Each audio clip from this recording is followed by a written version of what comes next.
Halo, selamat datang kembali di channel Wife Movie. Bagaimana kabarnya hari ini? Mimin selalu mendoakan teman-teman semua dalam keadaan sehat dan dimudahkan rezekinya. Amin ya robbal alamin.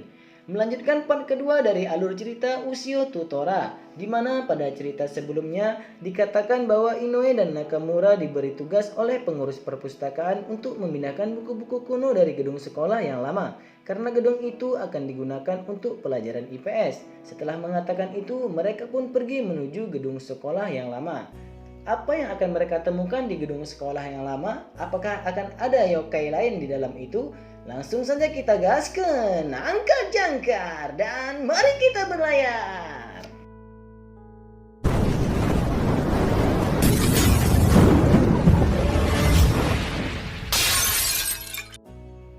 Setelah mereka sampai di gedung sekolah yang lama bersama 4 orang teman wanitanya, mereka pun memasuki gedung itu. Di dalam gedung mereka melihat patung samurai yang terbuat dari batu. Mereka mengatakan bahwa patung itu cukup menyeramkan. Lalu Nakamura mendekati patung itu. Lalu dia melihat mata patung itu hidup. Dia pun terkejut. Melihat Nakamura terkejut, Inoue pun bertanya, "Ada apa, Nakamura?" Nakamura pun menjawab, "Tidak ada apa-apa, Inoue, hanya perasaanku saja." Lalu mereka berbalik dan mulai mengangkat buku-buku yang ada di sana. Tiba-tiba mata patung itu menyala berwarna merah dan aura menyeramkan terpancar dari patung itu. Di tempat lain, Ushio yang melihat Nakamura telat masuk dalam pelajaran, dia pun khawatir. Tak lama setelah itu, tombak yang dibawanya berdenging. Ushio mengatakan bahwa tombak itu membisikkan sesuatu di kepalanya. Tiba-tiba terdengar suara dari gedung sekolah lama.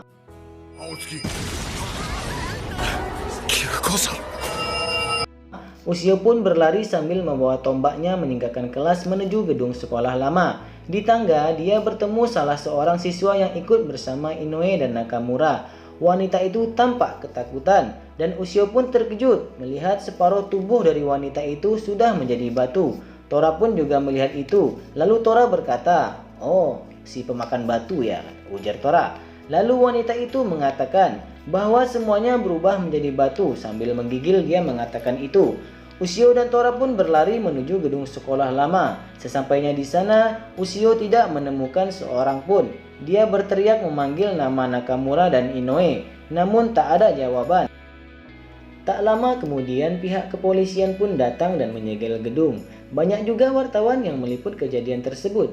Lalu Ushio yang sudah di luar gedung bertanya kepada Tora terkait kejadian ini. Karena Ushio menyadari bahwa ini adalah ulah monster yokai. Namun Tora menolak untuk mengatakannya. Setelah mereka bertarung sedikit, akhirnya Tora menyerah karena dia tidak mampu melawan tombak hewan buas.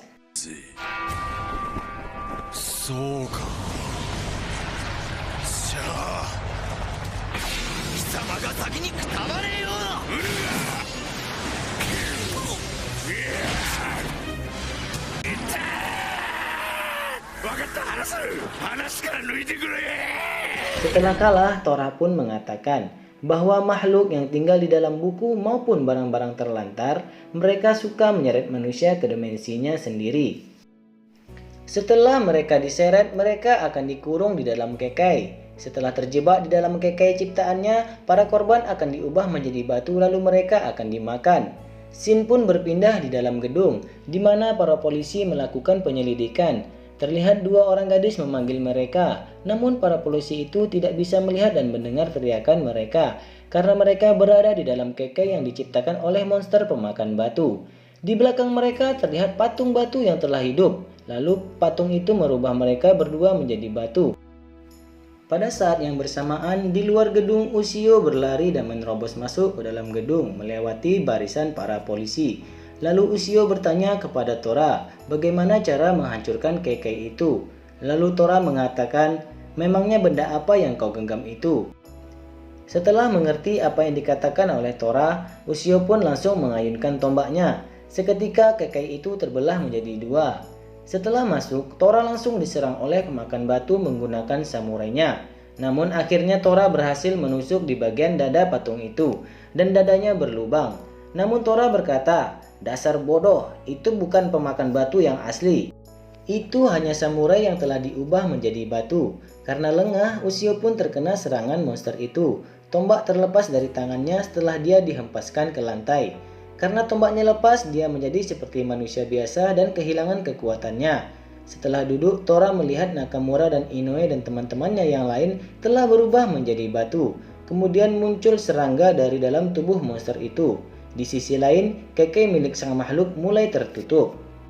Melihat itu, Tora pun segera melompat keluar dan tidak mau membantu Ushio sama sekali. Karena pada dasarnya Tora memang tidak ingin peduli terhadap manusia. Namun karena Ushio memiliki tombak hewan buas, Tora tak berdaya untuk melawannya. Di samping itu, sang monster pemakan batu terus menghajar Ushio yang sudah tak berdaya. Sambil menahan sakit, Ushio memanggil Tora dan memintanya untuk membawa Nakamura dan teman-temannya keluar dari dalam kekai.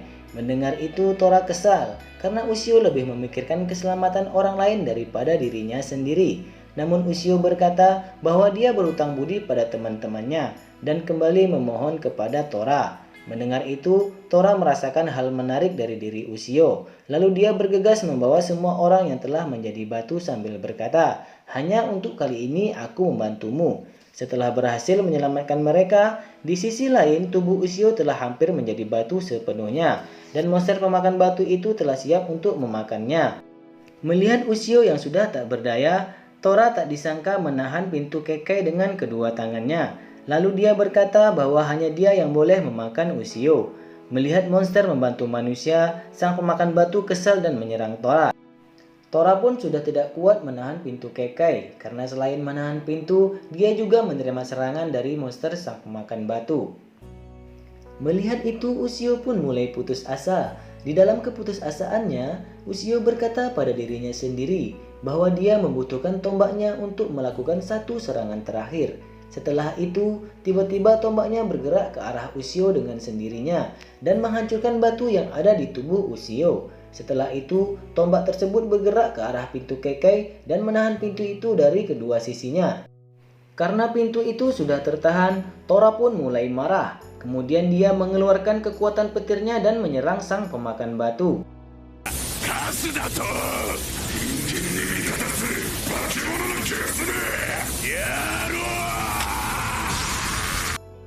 Seketika petir besar meledak dan menghancurkan sebagian besar gedung. Orang-orang di luar semua terkejut melihat petir besar menyambar dari dalam gedung. Monster itu pun tak mau kalah dan dia keluar dari dalam tubuh batu. Ternyata dia adalah monster yokai berubah bentuk. Terlihat monster lipan raksasa berkepala dua. Lipan raksasa itu mulai bergerak ke arah Ushio dan Tora. Melihat itu, Tora pun memerintahkan Ushio untuk meludahi tombaknya lalu menyerang mata kiri sang monster. Alasannya adalah karena yokai berubah bentuk lemah terhadap ludah manusia. Setelah itu, Ushio pun maju setelah meludahi tombaknya. Kemudian dia menyerang kedua mata kiri monster tersebut.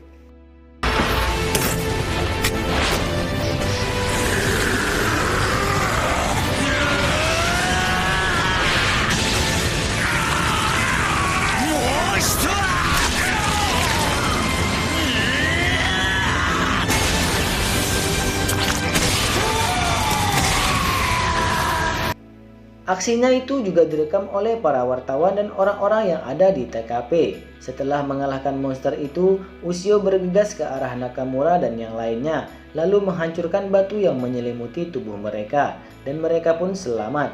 Setelah itu, Ushio dan Tora pergi karena dia khawatir akan terekspos oleh wartawan dan yang lainnya. Di malam harinya, terlihat Tora duduk sambil menonton TV. Acara televisi menanyakan kejadian hari itu. Dia pun sangat senang karena dia terlihat keren di dalam TV. Memang kocak ini si Tora kok. Oke, film pun bersambung. Baik teman-teman, sekian dulu untuk alur cerita film Ushio to Tora Part 2. Untuk teman-teman semua silahkan kasih saran dan pendapat Anda di kolom komentar untuk channel Wave Movie. Kami ucapkan terima kasih bagi teman-teman yang sudah mendukung channel ini, dan bagi teman-teman yang baru bergabung silahkan padamkan tombol merahnya dan aktifkan lonceng notifikasinya agar tidak tertinggal video-video terbaru dari kami. Akhir kata, kami juga meminta maaf kepada teman-teman semua apabila ada yang salah dalam penyampaian kami dan kurang maksimalnya editing dalam video yang kami tampilkan. Karena tiada gading yang tak retak, tiada bisul yang tak bengkak, tiada tuyul yang tak botak, tiada manusia yang tak bersalah. Kami di sini masih dalam proses pembelajaran. Kami tutup dengan pantun. Pak Topik menjahit kopiah kemudian menjahit sepatu. Wabillahi taufiq wal hidayah. Wassalamualaikum warahmatullahi wabarakatuh. Sampai jumpa lagi.